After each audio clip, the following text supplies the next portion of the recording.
Hi students. ఈ వీడియోలో వచ్చేసి మీ యొక్క మైండ్ సెట్ అనేది చేంజ్ చేయబోతున్నాను. సో, బేసికల్‌గా ఇప్పటివరకు మీరు చాలా నేర్చుకునే ఉంటారు. అయితే ఎవ్రీ టైమ్ ఒక ప్రాబ్లమ్ అయితే మీరు ఫేస్ చేస్తూ ఉండొచ్చు మేబీ. అదేంటి అంటే మనం ఒక ప్రాజెక్ట్ చేసిన తర్వాత మళ్ళీ కొత్త ప్రాజెక్ట్ వచ్చిందనుకోండి. ఆ కొత్త ప్రాజెక్ట్ వచ్చినప్పుడు దాన్ని ఎలా డెవలప్ చేయాలి? ఎక్కడ స్టార్ట్ చేయాలి? ఎక్కడ ఎండ్ చేయాలి? ఆప్టిమైజేషన్ ఎలా చేయాలి? కోడ్‌ని ఎలా ఇంప్లిమెంటేషన్ చేయాలి? సో, మనకి ఈ ప్రాబ్లమ్ అనేది ప్రతిసారి మనం ఫేస్ చేస్తూనే ఉంటాం. రైట్? ఈవెన్ మనము ప్రాజెక్ట్స్ చేసినా కూడా. ఎందుకు అంటే సో, మన వే ఆఫ్ థింకింగ్ అనేది చాలా తక్కువగా ఉంటుంది. ఓకే. సో, ఇప్పుడు ఒక ఫ్రెషర్ తీసుకున్నాననుకోండి. ఓకే. ఆ ఫ్రెషర్ థింక్ చేసే విధానము నేను థింక్ చేసే విధానం లైక్ ఒక 10 ఇయర్స్ ఎక్స్‌పీరియన్స్ ఉన్న పర్సన్‌ని నేను థింక్ చేసే విధానం టోటల్‌గా డిఫరెన్స్ ఉంటుంది. అవును కదా! సో, ఇప్పుడు సేమ్ ఎవరైతే ఫ్రెషర్ అన్నాడో ఓకే. సేమ్ లైక్ ఒక ఫ్రెషర్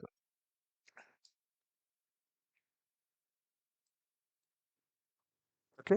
ఒక ఫ్రెషర్, ఒక ఫ్రెషర్ ఏమి తెలియని ఒక ఫ్రెషర్ లైక్ రీసెంట్‌గా కోర్స్ కంప్లీట్ చేసుకొని ఓకే. అండ్ జాబ్స్ కోసం అప్లై చేస్తున్న పర్సన్ ఎవరైతే ఉన్నారో ఆ పర్సన్ ఒక 20 ఇయర్స్ ఎక్స్‌పీరియన్స్ ఉన్న ఓకే. 20 ఇయర్స్ ఎక్స్‌పీరియన్స్ ఉన్న పర్సన్‌లాగా థింక్ చేయగలిగితే ఎలా ఉంటుందో ఒకసారి ఊహించుకోండి. ఓకే. సో, అదే ఇప్పుడు నేను మీ మైండ్‌లోకి ఈ ఐడియా అనేది క్రియేట్ చేయబోతున్నాను.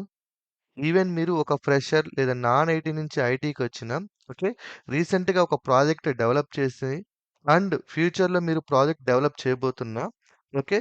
సో, ఇప్పటి నుంచి ఆఫ్టర్ ఈ వీడియో చూసిన తర్వాత నేనిచ్చే డీటెయిల్స్ చదివిన తర్వాత మీ యొక్క మైండ్ అనేది మీ యొక్క మైండ్ అనేది ఒక ప్రాజెక్ట్ మీద వర్క్ చేస్తున్నప్పుడు it will think like a 20 years experience ఉన్న పర్సన్ లాగా థింక్ చేస్తది. అది ఎలానో ఈ వీడియోలో మీకు క్లియర్‌గా ఎక్స్‌ప్లెయిన్ చేస్తాను. జస్ట్ ఒక 10 మినిట్స్ మీరు టైమ్ స్పెండ్ చేయండి. 20 ఇయర్స్ ఎక్స్‌పీరియన్స్ ఉన్న క్యాండిడేట్ యొక్క మైండ్ సెట్ ఎలా ఉంటుందో, ఇప్పుడు ఈ రీసెంట్‌గా మీరు కెరీర్ స్టార్ట్ చేస్తున్న మైండ్ సెట్ కూడా అలా మారిపోతది. అయితే చూద్దామా అది ఎలాగనేది? ఓకే. సో, నాకు తెలుసు మీరు మన students already ETL data pipelines project, orchestration, API gateway, ORM, PySpark వీటి యొక్క ప్రాజెక్టు అండ్ స్ట్రక్చర్ ఎలా ఉంటుంది? కోడ్ ఎలా ఉంటుంది? అని డెవలప్ కూడా చేశారు. ఒకవేళ ఎవరైనా కొత్తగా ఈ వీడియో చూస్తున్నట్లయితే సో, వాళ్ళకి నేనిచ్చే సజెషన్ ఏంది అంటే లైక్ కోడింగ్ ఎలా డెవలప్ చేయొచ్చు అనేది మన దగ్గర ఒక రోడ్ మ్యాప్ ఉంటుంది. AWS data engineering, Python and AWS అన్నీ ఉన్నాయి. సో, మీరు చూసినట్లయితే మీకు కొన్ని ప్రాజెక్ట్స్ అయితే like Eatala project, orchestration project ఎలా డెవలప్ చేస్తారు అనేది మీకు ఒక ఐడియా వస్తది. దాని గురించి మనం పక్కన పెట్టేద్దాం. ఓకే. సో, ఇన్ కేస్ ఎవరైనా నేర్చుకున్నా స్టిల్ ఇప్పుడు మన స్టూడెంటే తీసుకుందాం. ఇవి నేర్చుకున్నారు. ఓకే. ఇవి నేర్చుకున్నారు. చేసేసారు గూడా. Happy. They are very happy. మళ్ళీ సేమ్ నేను ETL data pipeline, lambda ETL data pipeline project ఇంకోటి ఇచ్చాననుకోండి. ఒక అసైన్‌మెంట్ అనుకుందాం. అసైన్‌మెంట్ ఇచ్చాననుకోండి. అప్పుడు అగైన్ ఏమవుతదంటే కన్‌ఫ్యూజ్ అయిపోతది మైండ్ అనేది. మరి ఎక్కడ స్టార్ట్ అవ్వాలి? అసలు ఒక ప్రొఫెషనల్ కోడ్ ఎలా బిల్డ్ చేయాలి? అనేది మళ్ళీ కన్‌ఫ్యూజన్ ఒస్తది.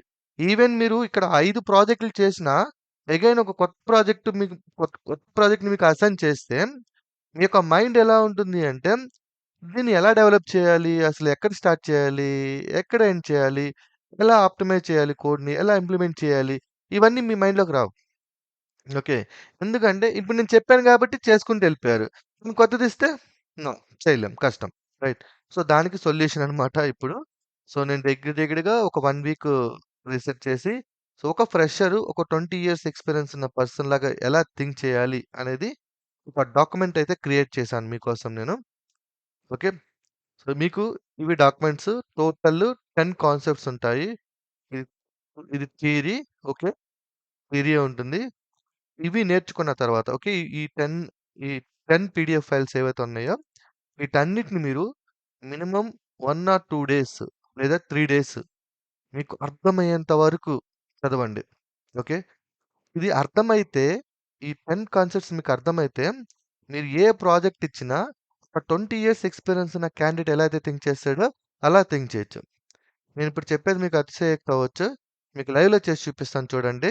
దీన్నెలా చేయొచ్చు అనేది ఈ కాన్సెప్ట్స్ గన మీకు అర్థమైతే, ఒక ప్రాజెక్ట్‌ని మీరు అర్థం చేసుకునే విధానం టోటల్‌గా మారిపోద్ది. కావాలంటే ఇప్పుడు నేను లైవ్‌లో చూపిస్తాను మీకు. ఓకే. సో, ఇవి మొత్తము 10 కాన్సెప్ట్స్ ఉంటాయి మనకి మొత్తం. ఈ 10 కాన్సెప్ట్స్‌కి ఇండివిడ్యువల్‌గా ఒక్కొక్క కాన్సెప్ట్ థియరీ ఇచ్చాను. ఈ పీడీఎఫ్ ఫైల్స్ ఈ వీడియో కింద షేర్ చేస్తాను. చూడండి, చదవండి. 3 days, okay. 3 days or 2 days మీకు అర్థమయ్యేంత వరకు చదవండి. వన్స్ మీకిది అర్థమైందంటే, అసలు మీరు 20 ఇయర్స్ పర్సన్ ఎలా థింక్ చేస్తాడో అంతే. మీ కోడ్ ఒక కోడ్ చూడంగానే మీ మైండ్ గూడా అలా థింక్ చేస్తది. నేను 100% గ్యారంటీ ఇస్తాను. ఓకే. సో, ఇది జస్ట్ ఏదో నామకే వాస్తేలా కాకుండా వదిలేయొద్దు. Very important. అయితే దీనిలో నిజంగా అంత దమ్ముందా అని మీరు నన్ను క్వెషన్ ఏస్తే, ఇప్పుడు మీకు లైవ్‌లో చేసి చూపిస్తాను చూడండి. ఓకే. సో, ఇవి కాన్సెప్ట్స్ అన్నమాట ఇవి. సో, బేసికల్‌గా ఒక ప్రాజెక్ట్‌ని మనం డెవలప్ చేయాలి అంటే, మన మైండ్ ఎలా థింక్ చేయాలి అనేదే ఇదన్నీ కూడా. So, professional project development road map. మన మైండ్ యొక్క రోడ్ మ్యాప్‌ని క్రియేట్ చేస్తదనమాట ఇది. ఒక ప్రాజెక్ట్‌లో ఇన్వాల్వ్ అయితే మన యొక్క మైండ్‌లో ఒక రోడ్ మ్యాప్ అనేది క్రియేట్ అవుతదనమాట. ఈ కాన్సెప్ట్స్ అన్నీ కూడా మనకొచ్చుంటాయి. ఇవి గాని నేర్చుకుంటే మీరు ఎంత పెద్ద ప్రాజెక్ట్ అయినా సరే అవలీలగా చేసేయొచ్చు. చూద్దాం. ఇప్పుడు ఒక లైవ్‌లో చేసి చూపిస్తాను మీకు. ఓకే. నేను ఒక చాట్‌జీపీటీ తీసుకుంటాను. ఓకే. Any project. ఓకే. సింపుల్‌గా చూడండి. ఏదైనా ఓకే. మీ ఇష్టం. ఏదైనా తీసుకుందాం. Okay. Give me a Python code to read, okay, or to download. Okay. To read CSV files CSV files from S3 bucket. Okay.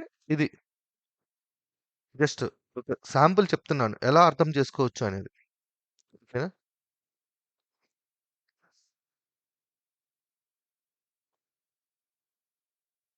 Okay. So, చూడండి, ఇక్కడ మీకు క్లియర్‌గా ఒక కోడ్ అయితే ఇచ్చేసింది. ఓకే. సో, ఇది read CSV from using. So, ఈ కోడ్‌ని నేను కాపీ చేసుకుంటాను. మీరు జనరల్‌గా అంటే మనం నార్మల్‌గా కోడ్ రాస్తాం గదా! అలా అన్నమాట. అలా చూపిస్తాను ఫస్ట్.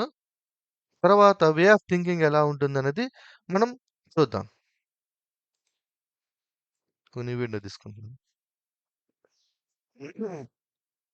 మన యొక్క మైండ్ సెట్ ఎలా మారుతది after reading these documents. Okay.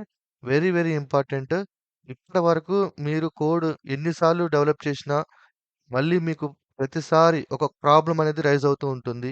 ఎక్కడ స్టార్ట్ చేయాలి? ఎలా కోడ్‌ని ఆప్టిమైజ్ చేయాలి? ఎలా ఇంప్లిమెంట్ చేయాలి? అనేసి ఈ 10 కాన్సెప్ట్స్ గాని మీరు గాని నేర్చుకున్నట్లయితే, మీ యొక్క మైండ్ సెట్ టోటల్లీ చేంజ్ అవుతాది. అది నేను గ్యారంటీ ఇస్తాను. లైవ్‌లోనే చూపిస్తాను చూడండి ఇప్పుడు. మీ యొక్క మైండ్ సెట్ అంటే లైక్ మనం ఆలోచించే విధానం ఎలా ఉంటుందనేది. సో, ఒక డమ్మీ ఫైల్ తీసుకుంటున్నాను. ఓకే. సో, చాట్‌జీపీటీ ఇచ్చిన కోడ్ నేను యాజ్ ఇట్ ఈస్‌గా అక్కడ కాపీ పేస్ట్ చేసేస్తున్నాను. ఇది చాట్‌జీపీటీ ఇచ్చింది. నేను యాజ్ ఇట్ ఈస్‌గా కాపీ పేస్ట్ చేసుకుంటున్నాను. ఓకే. సో, ఇది ఇంతవరకు. ఇంతవరకు కోడ్ మీకు తెలిసిందే. ఓకే. సో, ఇలా మీరు కోడ్ రాసుకొని ఏం చేస్తారు? రైట్ క్లిక్ ఇచ్చి రన్ చేసుకుంటారు. ఓకే. బానే ఉంది. But after reading these documents మీ యొక్క మైండ్ సెట్ ఎలా మారుతదో చూపిస్తాను చూడండి. ఓకే. ఒక చిన్న కాన్సెప్ట్ తీసుకుందాం దీంట్లో. టోటల్‌గా కాదు. ఒకటి చిన్న కోడ్ కాబట్టి ఒక చిన్నదన్నమాట. సో, దీంట్లో ఇక్కడ చూసినట్లయితే foundation layer. Okay. Project basics. These are the first things every real project starts with అని అన్నాడు. ఏమన్నాడు? Configuration management, constants handling, environment variables, folder structure, naming convention, logging setup. So, మీకు ఎవ్రీ ప్రాజెక్ట్‌కి ఇవి కామన్‌గా ఉంటాయి అంటున్నాడు. ఓకే. సో, కామన్‌గా ఉంటాయి అంటున్నాడు. So, right. దీంట్లో నేను కాన్ఫిగరేషన్ మేనేజ్మెంట్ గురించి చూద్దాం. ఇక్కడ కాన్ఫిగరేషన్ మేనేజ్మెంట్. సో, ఈ కాన్ఫిగరేషన్ మేనేజ్మెంట్ డాక్యుమెంట్ ఓపెన్ చేస్తే ఇక్కడ what is configuration management? Configuration means project settings. Project యొక్క సెట్టింగ్స్ గురించి మాట్లాడుతున్నారు ఇక్కడ. So, database name, server port, API, debugging mode ఇవన్నీ కూడా కాన్ఫిగరేషన్ రిలేటెడ్ కిందకొస్తాయి. ఇక్కడ ఏమంటుంది? What is the use? దానివల్ల యూజ్ ఏందంటే same project runs multiple places. ఒకే ప్రాజెక్ట్ మల్టిపుల్ ప్లేసెస్‌లో రన్ అవుతుంది. ఎగ్జాంపుల్ కింద ఇస్తే మీ ల్యాప్‌టాప్‌లో డేటాబేస్ వచ్చేసి కనెక్షన్ ఇది యూజ్ చేస్తాం. అలాగే సర్వర్‌లో వచ్చేసి ఇది యూజ్ చేస్తాం. సో, మనము ప్రతిసారి ఇది చేంజ్ చేయాలి కాబట్టి కాన్ఫిగరేషన్ కింద మార్చుకోవచ్చు. రైట్. సో, config.py ఫైల్ ఇది కాన్ఫిగ్. తర్వాత కాన్స్టెంట్స్ హ్యాండ్లింగ్. కాన్స్టెంట్స్ ఏంది ఇక్కడ? ఏదైనా రిపీటెడ్ ఉంటే వాటిని కాన్స్టెంట్స్ అంటాం. ఓకే. సో, ఇప్పుడు మనం ప్రాజెక్ట్‌కెళ్దాం. క్లోజ్ చేసేస్తాను. సో, ఇక్కడ ఈ ప్రాజెక్ట్ చూస్తే సో, మనకి ఏమున్నాయి ఇక్కడ చూసినట్లయితే ఇది ఒక బోటో 3 సర్వీస్. ఓకే. ఇదొక సర్వీస్. ఓకే. ఆ తర్వాత మనకి బాటమ్‌లో వస్తే ఇగోండి ఇవి కాన్స్టెంట్స్. కాన్స్టెంట్స్ అంటే ఇక్కడ ఏంటి? Bucket name is the constant. ఎందుకు కాన్స్టెంట్ అంటున్నాం? ఓకే. సో, ఫ్యూచర్‌లో బకెట్ నేమ్ చేంజ్ అయ్యే ఛాన్సెస్ ఉంటుంది. అండ్ సమ్ లాజిక్ ఏదో ఇచ్చున్నాడు. ఓకే. సో, ఇది చిన్న కోడ్ కాబట్టి దీన్నే చూడండి మనము ఎలా మార్చుకోవచ్చు అనేది. అంటే ఒక ప్రొఫెషనల్ డాక్యుమెంట్ లాగా. అంటే ఎక్కడైనా సరే రన్ అయ్యేటట్టు. సో, ఫస్ట్ రైట్ క్లిక్ ఇచ్చి దీనికొక ఫోల్డర్ స్ట్రక్చర్ మనం క్రియేట్ చేసుకుందాం. నేను ఎస్ఆర్‌సి అని తీసుకుంటాను సింపుల్‌గా. తర్వాత సో, దీంట్లో కాన్స్టెంట్స్ ఏమున్నాయి? ఇవి కాన్స్టెంట్స్ ఉన్నాయి. Okay. Bucket name is the constant. But file key అనేది చేంజ్ అవుతూ ఉంటుంది. Okay. Bucket name is the constant. So, మన మైండ్ ఎలా థింక్ చేస్తది? ఓకే. ఇక్కడ కాన్స్టెంట్ ఉంది కాబట్టి we have to maintain a constant folder like file constants. Constants. Okay. దీంట్లో తీసుకొచ్చి ఇప్పుడేం చేస్తాము? ఈ కాన్స్టెంట్ ఏదైతే ఉందో దీన్ని ఇక్కడి నుంచి తీసేసి ఇక్కడ పెట్టుకుంటాం. ఎందుకు ఇలా పెట్టుకుంటామంటే సో, ఫ్యూచర్‌లో ఒక బకెట్ నేము మనము ఇక్కడ చేంజ్ చేస్తే ఎంటైర్ ప్రాజెక్ట్‌లో మనకి చేంజ్ అవుతాది అనే ఒక ఐడియా వస్తదనమాట. సో, ఆ థాట్ ఎలా జనరేట్ అవుతదంటే మనకి ఈ ఈ నేర్చుకుంటే ఏది ఎక్కడ ఎలా పెట్టాలి అనేది మనకి ఒక ఒక మీనింగ్ వస్తది. ఓకే. ఇప్పుడు నేను ఇక్కడ ఏం చేస్తాను బకెట్ నేమ్. Bucket name. ఇవి నేమింగ్ కన్వెన్షన్. సో, ఇక్కడ కాపీ చేసుకొని ఈ కోడ్ ఏదైతే ఉందో దీంట్లో పేస్ట్ చేసుకుంటాం మనం.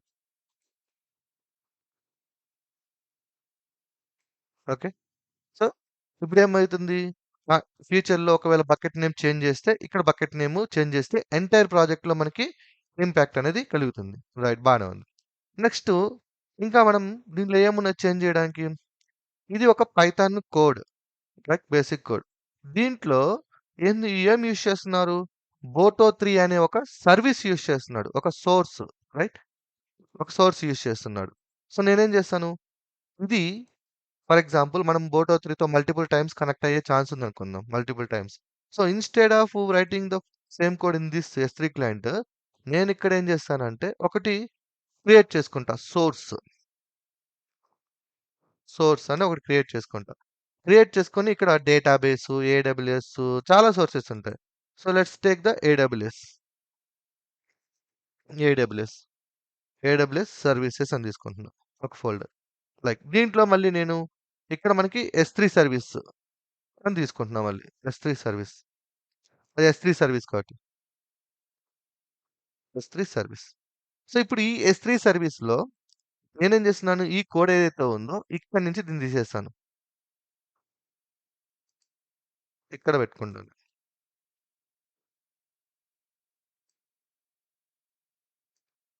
ఇంపోర్ట్ బోటో, బోటో మళ్ళీ చెప్దాం. ఓకే. సో, ఇంపోర్ట్ బోటో 3 ఇక్కడ ఒక క్లాస్ క్రియేట్ చేసుకుంటాం మనం. Class AWS S3. Okay. AWS S3 అని తీసుకొని దాని లోపల డెఫ్ ఓకే. ఏం చెప్పొచ్చు? S3 ఏదో ఒకటి మీ ఇష్టం. S3 client. Def S3 client.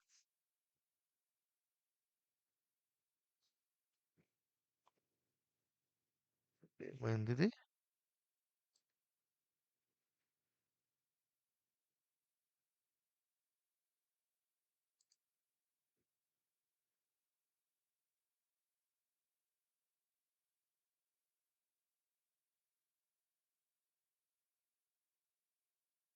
Return.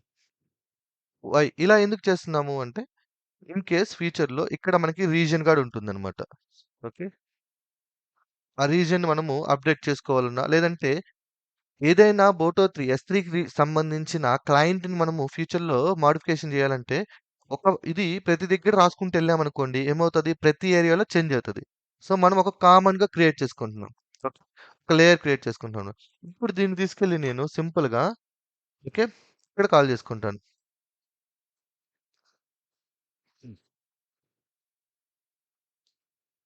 Dot okay. So, దీన్ని ఇంపోర్ట్ చేసుకుంటే మనకి ఆ డీటెయిల్స్ వచ్చేస్తాయి. S3 client dot. సో, ఇప్పుడు చూడండి. సో, ఇన్ కేస్ ఫ్యూచర్‌లో నేను ఏమైనా S3 రిలేటెడ్ సర్వీసెస్ చేంజ్ చేయాలంటే, ఇక్కడ నేను చేంజ్ చేస్తే ఎంటైర్ ప్రాజెక్ట్‌లో ఇంపాక్ట్ అవుతది. ఓకే. సో, వన్ ప్లేస్‌లో చేంజ్ చేసేస్తామనమాట. ఇది ఈ థాట్ ఎట్లా వస్తది మీకు? ఈ థాట్ ఏదైతే ఉందో ఈ థాట్ ఉంది గదా! ఈ థాట్ మీ మైండ్‌లోకి రావాలి అంటే, సో, దీంట్లో మీకు ఉంటాయి వీటిలో design layers. Okay. Let me open this design layer. Okay. Code will change many times. ఇక్కడ చూడండి code will change many times. Okay. New features will come. ఫ్యూచర్‌లో కొత్త features comes. New developers will join. Bugs will come. Okay. So, ఇది design అన్నమాట. Design ఏమవుతుందంటే సెపరేట్‌గా చేస్తది. Code అనేది సెపరేట్‌గా చేసుకోవచ్చు. ఓకే. మీకు సింపుల్‌గా అర్థమవుతది. మీరు ఇవన్నీ చూడండి. ఓకే. ఇవన్నీ చూడండి. ఓకే. సో, మీకు ఈ థాట్ అనేది ఇవన్నిటిని ఒకటికి 2 సార్లు మీరు చూస్తే, చదివితే ఇక్కడ మీకు ప్రాజెక్ట్ యొక్క కోడ్‌ని ఎలా మోడిఫై చేయాలనేది ఐడియాస్ అనేది జనరేట్ అవుతది. బేసికల్‌గా ఐడియా అనేది జనరేట్ అవుతది. సారీ.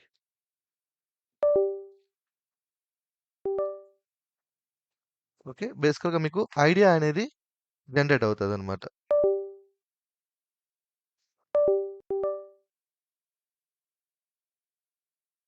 ఆ ఐడియా అనేది జనరేట్ అవుతది. సో, నేను ఏం చెప్పాలనుకుంటున్నానంటే, మీరు ఇవన్నీ చదివితే ఓకే. సో, ఒక కోడ్‌ని ప్రాపర్‌గా ఎలా డిజైన్ జేయొచ్చు, ఎలా డెవలప్ చేయొచ్చు అనే ఒక ఐడియా అనేది మీ మైండ్‌లో జనరేట్ అవుతది. సో, ఖచ్చితంగా మీరు ఒక 3 days or 2 days time spend చేసుకొని, ఈ 10 కాన్సెప్ట్స్‌ని మీ మైండ్‌లో జనరేట్ అయ్యేంత వరకు చదవండి. వన్స్ మీరు ఇది గాని చదివినట్లయితే, మీరు ఏ ప్రాజెక్ట్ ఇచ్చినా మీ వే ఆఫ్ థింకింగ్ అనేది చేంజ్ అయిపోతది. ఒక ప్రొఫెషనల్ డెవలపర్ కోడ్‌ని ఎలా డెవలప్ అయితే చేస్తాడో, ఆ థాట్ అనేది మీ మైండ్‌లో జనరేట్ అవుతది. ఓకే. సో, ఇప్పుడు చూడండి. నేను ఇదే కోడ్‌ని చూడండి ఎంత ప్రొఫెషనల్‌గా మార్చుకున్నాం. కాన్స్టెంట్స్ తీసుకున్నాం. ఫ్యూచర్‌లో ఏమైనా చేంజ్ అయితే ఇక్కడ చేంజ్ చేసుకోవచ్చు. ఫ్యూచర్‌లో ఏమైనా సర్వీస్ మనం మోడిఫికేషన్ చేసుకోవాలంటే ఇక్కడ చేసుకోవచ్చు. అండ్ ఫ్యూచర్‌లో ఇంకా S3 కాకుండా ఇంకా ఏమైనా సర్వీసెస్ మనం ఇక్కడ యాడ్ చేయాలనుకుంటే యాడ్ చేసుకోవచ్చు. వాటిని ఇక్కడ మనం యూజ్ చేసుకోవచ్చు. ఇది ఇప్పుడేమైంది టోటల్‌గా లాజిక్ అనేది డిఫరెంట్ అయిపోయింది. సర్వీస్ అనేది డిఫరెంట్ అయిపోయినాయన్నమాట. చేంజ్ అయిపోయింది మనకి మొత్తం. Okay. So, very very important concept. Okay. మీ వే ఆఫ్ థింకింగ్ అనేది టోటల్‌గా చేంజ్ అయిపోతది. అండ్ ఇక్కడ చూడండి read CSV from S3. Read CSV from S3. So, దీన్ని మీరు ఒక మోడల్ కింద మీరు కన్వర్ట్ చేసుకోవచ్చు. అంటే మల్టిపుల్ టైమ్స్ యూజ్ చేసుకోవడానికి కూడా పర్మిట్ చేస్తదిది. ఇప్పుడేం చేస్తారు? ఈ కంప్లీట్ దీన్ని ఒక మోడల్ కింద కన్వర్ట్ చేసుకోవచ్చు. రీడ్ సీఎస్‌వి ఫ్రమ్ S3 అనే ఒక ఫంక్షన్. సో, ఇది మీకు ఇక్కడ ఉంటుంది చూడు. Reliability, maintainability, code quality layers బేసికల్‌గా ఇవన్నీ అంటే పర్టిక్యులర్‌గా ఏ ఏరియాలో ఉందనేది maintainability maybe maintainability. Code will change code easily later. Can new developer can understand. Maintainability.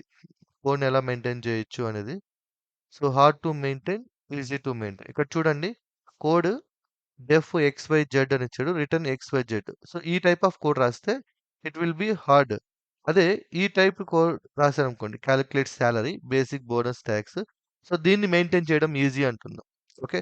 So, ఇది ఇప్పుడు మీకు చదివితే మీకు కోడ్ అనేది ఎలా డెవలప్ చేయొచ్చు, ఎలా డెవలప్ చేయకూడదు అనే ఒక కామన్ సెన్స్ అనేది మీకు ఇంప్రూవ్ అవుతది మీ మైండ్‌లో. ఆ గ్యారంటీ అయితే నేనిస్తాను. ఓకే. సో, ఎనీవే ఇది చదవండి. ఈ చదివిన తర్వాత మీ యొక్క ఒపీనియన్ నాతో షేర్ చేయండి. ఓకేనా? So, okay.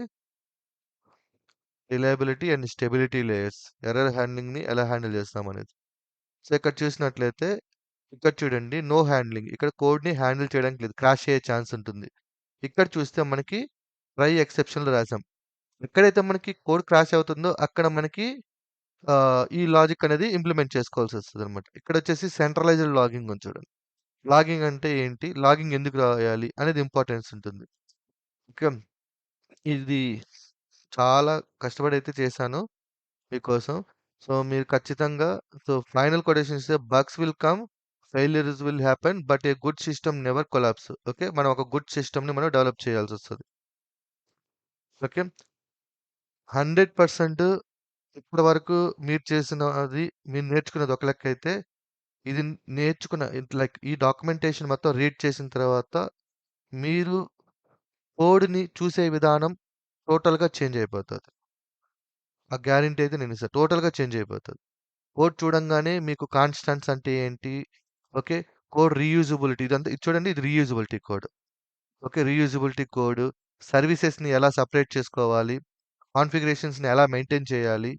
ఓకే. ఎన్విరాన్మెంట్ వేరియబుల్స్‌ని ఎలా హ్యాండిల్ చేసుకోవాలి? ఓకే. సో, ఈ కాన్సెప్ట్స్ అన్నీ కూడా మీ మైండ్‌లోకొచ్చేస్తాయి ఆటోమేటిక్‌గా. కోడ్‌ని చూడంగానే. ఓకే. సో, ఇప్పుడు నేను give me Python code to read data from database అన్నాననుకోండి. దీంట్లో చూడండి నేను ఇక్కడ చూపిస్తాను మీకు. చూసారా? ఇక్కడేముంది? డెఫ్ కాన్ఫిగరేషన్స్ ఉన్నాయి. ఎక్కడ రాసాడు configuration code? Inside the configuration రాసాడు. It's totally wrong. ఓకే. ఇక్కడ రాసుకోవడం వల్ల ఏమవుతుందంటే, ఇది హార్డ్ కోడ్ అయిపోతది. కోడ్‌ని మెయింటైన్ చేయడం కష్టమవుతది. సో, ఒకవేళ చేంజ్ చేయాలనుకోండి, మనము ఈ లొకేషన్‌కొచ్చి చేంజ్ చేయాల్సొస్తది. ఓకే. దీనికి మనం ఒక కాన్ఫిగరేషన్ ఫైల్ మనం క్రియేట్ చేసుకున్నామనుకోండి. ఓకే. కాన్ఫిగరేషన్ ఫైల్ క్రియేట్ చేసుకున్నామనుకోండి. అప్పుడేమవుతది? సో, ఒక్క దగ్గర ఉంటుంది. డీబీ డీటెయిల్స్ అన్నీ ఒక దగ్గర ఉంటాయి. సో, ఫ్యూచర్‌లో మనం ఒక డీబీ డీటెయిల్స్ చేంజ్ చేయాలన్నా, ఆ ఏరియాలో చేంజ్ చేస్తే ఆటోమేటిక్‌గా ఎంటైర్ ప్రాజెక్ట్ ఒక స్ట్రక్చర్‌లో చేంజ్ అవుతదనమాట. సో, ఈ type of structure one time యూజ్‌కైతే ఓకే. టెంపరరీగా ఏదో నామకే వస్తే రాస్తాం గదా! కోడ్. అలా రాసుకొని ఎగ్జిక్యూట్ చేసుకోవడానికి అయితే ఓకే. బట్ దీన్ని ఒక ప్రొఫెషనల్‌గా అయితే యాక్సెప్ట్ చేయరు. 100% యాక్సెప్ట్ చేయరనమాట. It's not like a professional code. ఎందుకు అంటే ఇట్స్ కంప్లీట్‌లీ హార్డ్ కోడెడ్ అనమాట. హార్డ్ కోడ్ ఇదంతా కూడా. చూడండి కాన్ఫిగరేషన్ డీటెయిల్స్ ఇక్కడే ఉన్నాయి. ఓకే. అండ్ ఫెచింగ్ అంటే డేటాని ఎగ్జిక్యూట్ చేసేది గూడా. ఓకే. సో, ఇది వర్కౌట్ అవ్వదు బేసికల్‌గా. నేను ఇదే కోడ్‌ని దీన్ని అడుగుదాం. అదే కోడ్‌ని మనం ఈ స్టైల్‌లో చూడండి. ప్లీజ్ యాడ్ దిస్ స్టైల్ అంటాను. అప్పుడేం జరుగుద్దో please add these concepts to optimize the code. Okay. Okay. Just so, ఇప్పుడు చూడండి ఎలా మార్చేసిద్దో కోడ్ మొత్తం. So, now we will upgrade your DB reader into real industry style. చూసారా ఇక్కడ ఏమైంది? Real industry style. ఇక్కడేమైంది చూడండి. సేమ్ ప్రాజెక్టే. ఇదే ప్రాజెక్ట్. కానీ చూడండి ఇక్కడికొచ్చేటప్పటికి ఫోల్డర్ స్ట్రక్చర్ ఎలా పడిపోయిందో. App, configurations, constants, DB, service, utils ఏటికి వాటిలకి సెపరేట్ అయిపోయినాయి. అంటే వాడు ఇచ్చిన సింగిల్ పేజ్ కోడ్ ఒక ప్రొఫెషనల్‌గా రాయాలి అంటే ఇలా వచ్చేసింది. ఎందుకు అంటే ప్రొఫెషనల్‌లో ఎప్పటికప్పుడు మనము కాన్ఫిగరేషన్ డీటెయిల్స్ మారుస్తుంటాము. కాన్స్టెంట్ డీటెయిల్స్ మారుస్తూ ఉంటాము. ఓకే. సో, ఇంపాక్ట్ అవ్వకూడదనమాట. దట్ ఈస్ ఇక్కడ చూడండి. కాన్ఫిగ్.py ఫైల్‌లో కాన్ఫిగరేషన్ డీటెయిల్స్ మొత్తం రాసుకున్నాడు డీబీ. సో, ఫ్యూచర్‌లో మనం ఒకవేళ చేంజ్ చేయాలనుకోండి, మనం ఇక్కడ చేంజ్ చేసుకుంటే సరిపోతది. ఎంటైర్ ప్రాజెక్ట్ మొత్తం ఇంపాక్ట్ అది. కాన్స్టెంట్స్ చూసుకుంటే క్వెరీస్, ఎస్‌క్యూఎల్ క్వెరీస్ ఇక్కడ రాసుకున్నాడు కాన్స్టెంట్స్. ఒకవేళ ఫ్యూచర్‌లో క్వెరీ ఏమైనా అప్డేట్ చేయాలనుకోండి ఇక్కడ అప్డేట్ చేసుకోవచ్చు మనం. సో, ఇక్కడ లాగింగ్ సెటప్ చూడండి. Logging setup. Okay. DB client ఇక్కడ రాసుకున్నాడు చూడండి మొత్తం. డీబీ క్లయింట్, క్వెరీ ఎగ్జిక్యూషన్ ఇదొకటి. యాక్చువల్ కోడ్ వచ్చేసి ఇక్కడుంది. ఓకేనా? సో, మీరు చదివితే ఈ 10 డాక్యుమెంట్స్ మీరు చదివితే మీ యొక్క మైండ్ సెట్ అనేది 100% చేంజ్ అవుతది. కోడింగ్‌లో, డెవలప్‌మెంట్‌లో. ఓకేనా? ఆ గ్యారంటీ నేనిస్తాను. సో, షేర్ చేస్తాను. హ్యాపీగా చదవండి. టైం వేస్ట్ అవుతదని అస్సలనుకోవద్దు. మీరు రియల్‌గా ఒక 20 ఇయర్స్ పర్సన్ ప్రొఫెషనల్‌గా మీరిక్కడ తయారవ్వాలంటే ఈ లేయర్స్ అన్నిటిని కూడా మీరు కంప్లీట్ చేసుకోండి. వన్స్ ఈ లేయర్స్ అన్ని మీరు చదివి నేర్చుకొని అర్థం చేసుకోగలిగితే after knowing all these concept a beginner things like a 20 years experienced software engineer. Guarantee నేనిస్తాను. వర్కౌట్ అవుతది. అది 100% పక్కా వర్కౌట్ అవుతది. ఓకే. రైట్. Thank you.